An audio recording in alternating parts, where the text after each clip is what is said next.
Join us on a voyage into Calgary's world of eSports. Esports is a growing billion-dollar industry where gaming is taken to a whole new level. It is competitive, it's online, or in person. Bringing gamers together, it's where gaming reaps big monetary prizes. Here is where we unravel the city's vibrant esports scene, reshape any false perceptions, and learn to celebrate the positive impact of the gaming community. 3, 2, 1.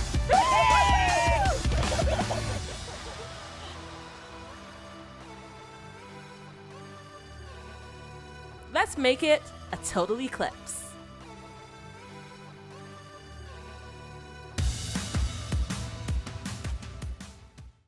Hey everyone, I'm Jordan Lee, gamer, esports enthusiast, and your host for Total eClips. If you're anything like me, you'll want to know the ins and outs of competitive gaming. In this episode, we'll talk to esports players and learn how to be one. Let's start this journey, shall we?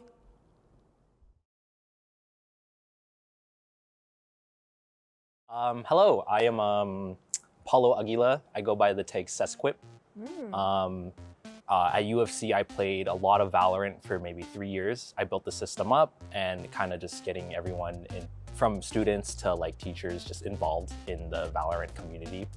And yeah, I also play a ton of fighting games. I'm really focusing on Smash Bros right now, but that's kind of another thing. But it's still within the realm of esports. We were talking earlier, Yep. and you were mentioning how you were a competitive player for some time. What is a competitive esports player? What is? Yeah. Well, firstly, I would like to say it's all about passion. It's, you know, being the best at a game or being a high-skilled player. And, you know, that kind of relates to sports a lot. You know, some people want to be good at basketball. Well, for me, I wanted to be good at Valorant. And I mean, it's a lot of time commitment, I think, because, you know, everyone wants to be a pro one day, right? Yeah. Right? So it's kind of just like you have to put the dedication of maybe like 12 hours a day. For students, though, I like to realistically say maybe 2 to 3 hours a day in that week, hopefully. Yeah. But sometimes, you know, they're students, they're busy. So we kind of just have to manage that. So I think a big part about collegiate esports specifically is finding the right balance between your studies and gaming. My name is Chloe Ratti. I am 29 and I am currently an archaeology student at the University of Calgary. Esports players, esports athletes, they're still putting just as much time trying to hone their art as other athletes do. I mean, over the school year, we spend at least 2 hours of training every week, plus 2 hours of like actual game time, various tournaments that we got ourselves into. So there, and then on my own, I would play after school for several hours as well, working on the things that the coaches told me to work on. So there's a lot of work that goes into it. There's a lot of training, a lot of trying to better ourselves, just like other athletes do. It's just not the same exact process because we're not outside, we're not at the gym doing it, but we're still putting a lot of time and effort into it. And I had to commit to the training times, I had to commit to the game times, which also meant changing my schedule or sometimes having to tell friends, I'm sorry, I have training. I can't hang out. I can't do this thing with you. What skills should someone encompass to be a competitive player? Like the motivation, the dedication, what else? Yeah, like you said, those are given, the motivation and dedication. I think the biggest thing for team games, it's just like you said, having no ego, kind of just being a people's person and also working on yourself. It's a really hard balance of like individual improvement and team improvement, but being able to identify, is it my fault? Is it the team's fault? Is it the game's fault? Because yet again, the game is still a very random game. There's a lot of variables. So being able to identify your issues and separating from like certain like types of issues, I think is a very strong skill. And that can be applied to like life as well, just growing up. Am I the problem? Is the people around me the problem? Is just life just like kicking the bucket and making life suck? But, just being able to identify, I think, is like a very strong skill. And I think everyone should learn it before going into esports. So much patience. I think I have, I personally, I mean, then anyone can prove me wrong at any time, but personally, I think I'm a very patient person. Also pretty stubborn too. But not to a detrimental level. Like, I'm not stubborn in the sense of like, oh, I'm not gonna end on a loss, and then I just get mad or more frustrated. If a loss happened and it might have been just a sign that it's time for me to turn off the computer and go to bed. Do you have to be naturally skilled, like it comes second nature, or can you work up to it, or a little bit of both? It's funny you say that. I had this talk earlier with someone, but everyone's gonna look at the kid who's talented, the prodigy kid. But this one kid who gets super popular on social media, there's just like a 1 in a billion chance to be that person. But everyone else is older and experienced. So in my belief that if you are dedicated enough, experience will always beat talent. You can't like deny that people who's played over 7 years can't still compete with someone who's just like a year in and just learning new things. Yeah, his reaction time is good, but it's all about like the thinking aspects and the experience that kind of beats the younger players, I'd say. The thing is, it's up to the prodigy and like the talent aspects of those players to funnel that talent into actual hard work and progression, while these guys they're already doing that, like in terms of like working hard, keeping up with the meta. Like, young kids just depend on their reactions, and it is true that they will beat like experienced players sometimes, but it's a team game, and team games, you always need different types of players. You can't always have like 5 prodigies. You need some old heads who are wise and actually know to make right decisions, specifically in Valorant. But yeah, it's good to be confident in yourself, but you also need to be willing to learn, because that's how you can improve. It's all about an improvement mindset, I think, especially in esports. If you really want to succeed, you can't focus on winning. It's just the day-to-day improvement. Did my skills go up? And maybe tracking that too. I don't track it. I used to, but at some point you kind of just have to make a system for yourself to know that, hey, I am progressing. Even though some days you could just be losing. You could be losing every single day, every single game. But if you're dedicated and actually work on things, results will show, Has there ever been a time that ego has come in the way of your team? Yeah, no, I've definitely had a lot of team arguments before, but it's just establishing that space beforehand and getting to know your teammates is very important. It's a team game, so you guys are basically a crew of people that depend on each other. And there will be heated arguments, debates, and just like a lot of things that could mentally drain you. But that's just kind of the price of being in esports. You got to be confident in yourself, but you can't be too confident to not learn anything or grow as a player. At the university, the entirety of the club is handled by volunteers, because all the people that are part of this club are students. So they put their time, they're putting their effort in to build these teams and to help them improve. So our coach, both of our coaches, they spent countless hours reviewing the games that we did. So reviewing scrims, reviewing competitive games, even reviewing solo playing, just to be able to help us improve, even like minimally. We did reviews of games that we won, but that were very close. And we reviewed the little mistakes. We reviewed and we looked at how we can not make those mistakes next time, right? And they spent so much time going over the peculiarity of each characters and how we can use one strategy versus the other. But these are all players who have either learned by themselves, Right. playing on their own, or who had the luck to be coached by somebody who was better than them. And now they're using their knowledge and they're using their own time, because again, this is all volunteers, to help other students and other esports players to become better players. So to me, that's always been incredible, because they put so much work into making sure that we improve. We're speaking so much about team.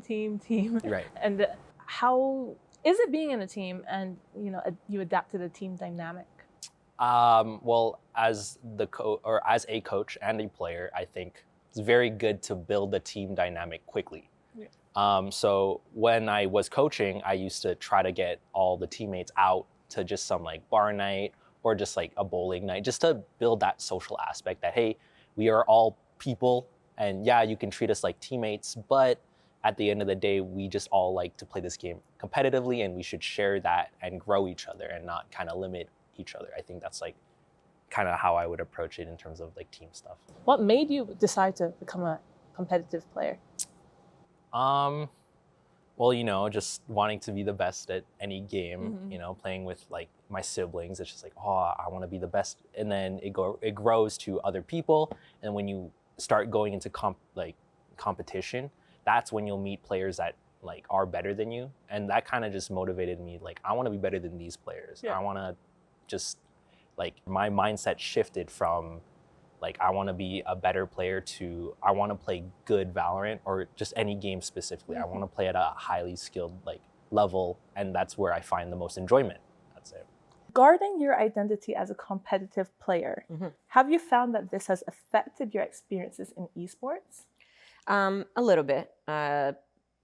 Definitely, people react differently whether or not they perceive me as a guy versus a girl. And sometimes, especially in competitive play, when you're only in voice chat, people treat you differently if they realize that you're a girl.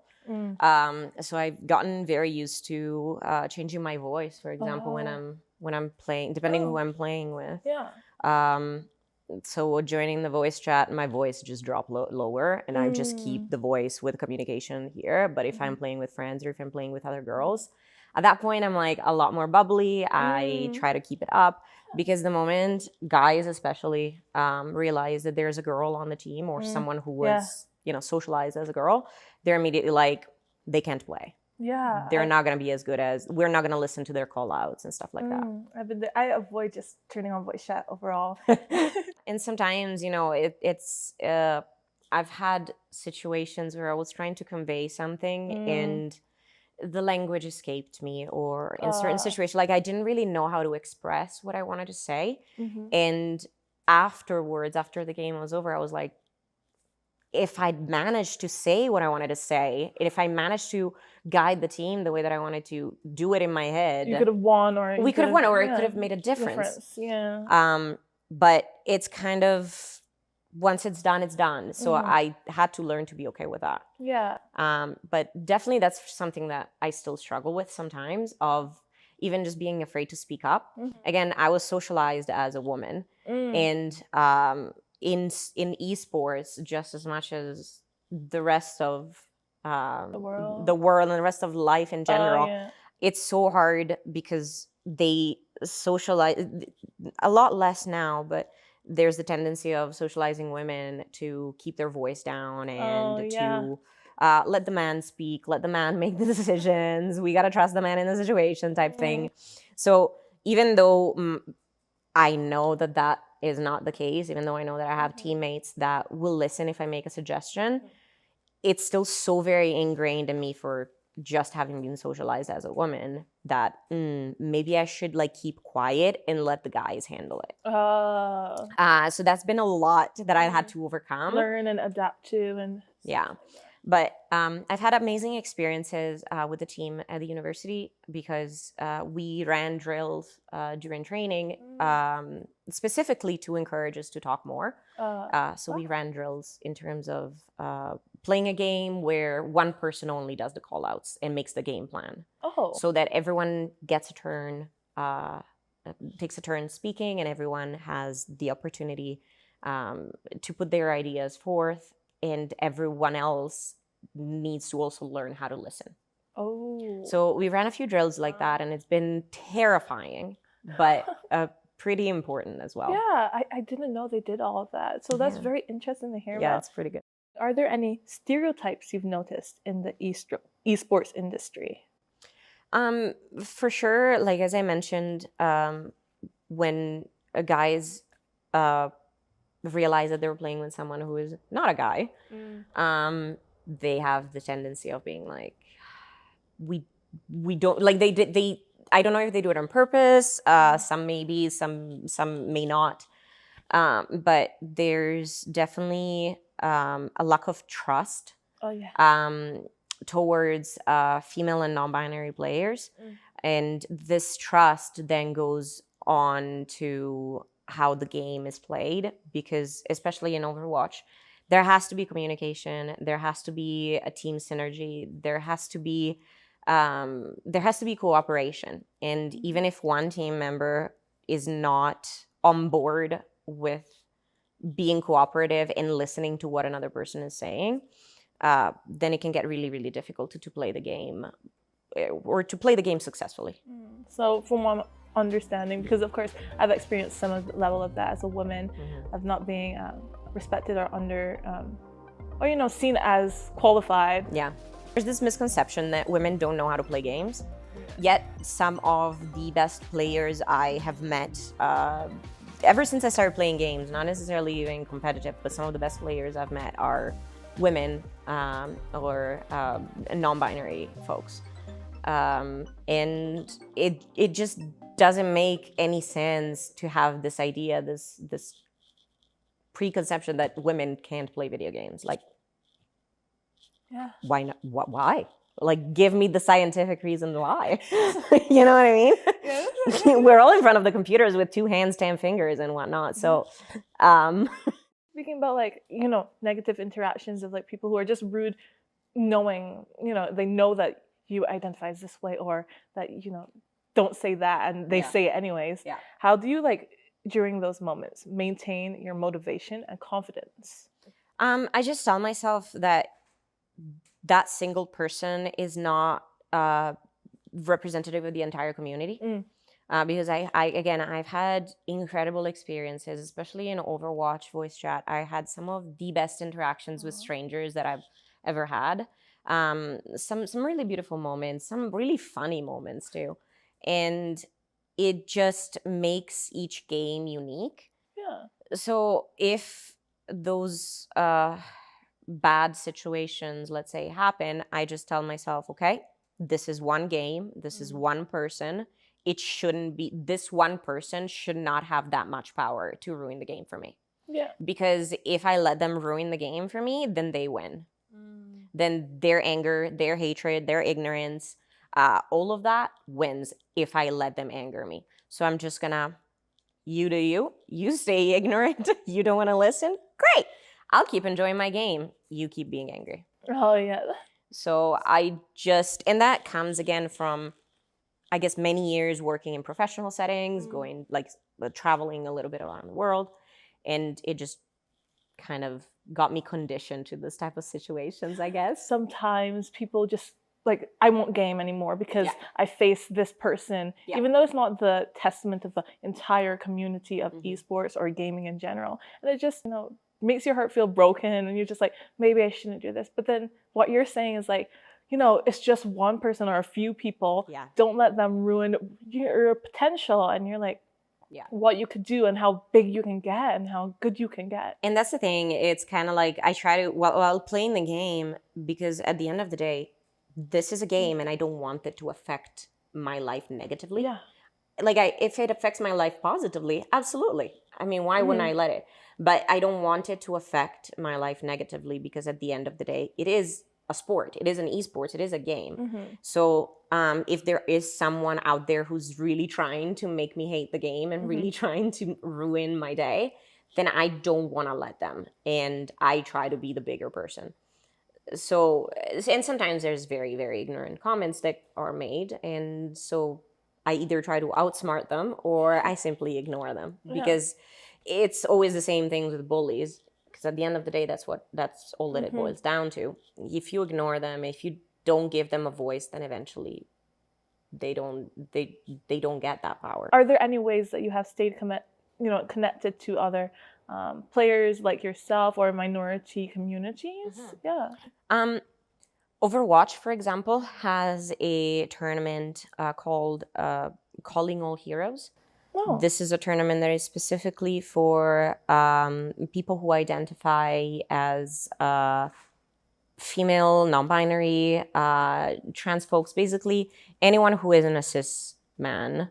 And this tournament is specifically made for these minority groups to come and shine more in the competitive scene, basically. The only downside is that you kind of have to come in with a team. So you sort of have to find and build your team like yourself. So they give us a platform in terms of being able to play at a competitive level. But it's still a little bit harder to find the right people to play the game with, because I have plenty of friends who play the same games as I do. Like at what level of their skill set is that? Exactly. Like some people enjoy playing it just casually. Or to troll. Which, hey, it's awesome. Good for them. It's just not necessarily what I'm looking for. Yeah, of course.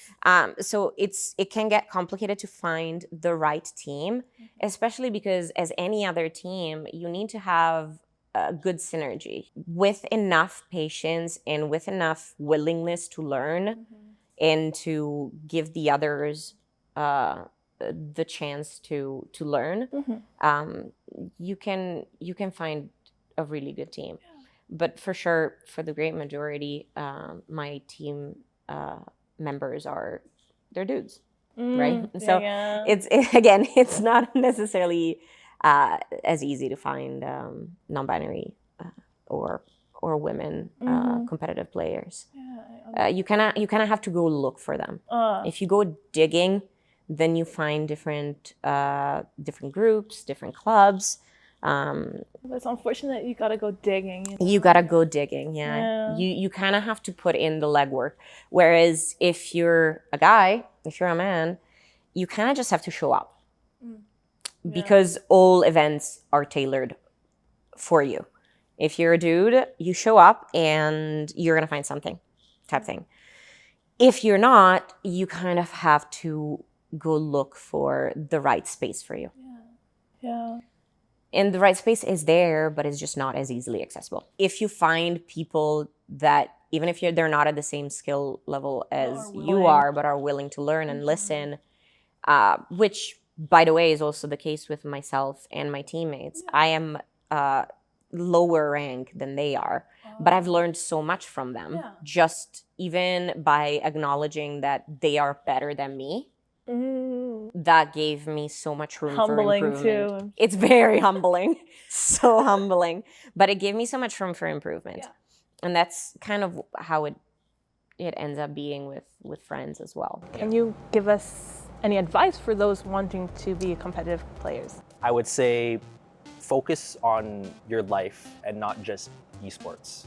If you focus on your career, if you focus on your sleep, your mental health, your food intake, all those things come together to help you be a better player. And now this is just a great hobby that I like to do. I love being out with friends or my teammates and just kind of growing that. That's kind of just what I would recommend to people who want to be a professional. Don't focus on the game itself, and that's it. You have a life, and that's very important to nurture. Yeah, so sometimes stepping back helps you progress further. Yeah.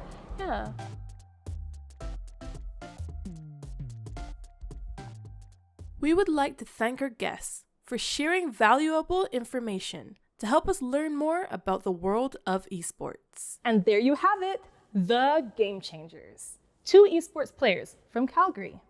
Their dedication shines through, from endless practice to building strong team bonds, all while balancing life's demands. Esports is open to everyone. If you put in the effort, your name could be seen in lights. My name is Jordan Lee. Until next time.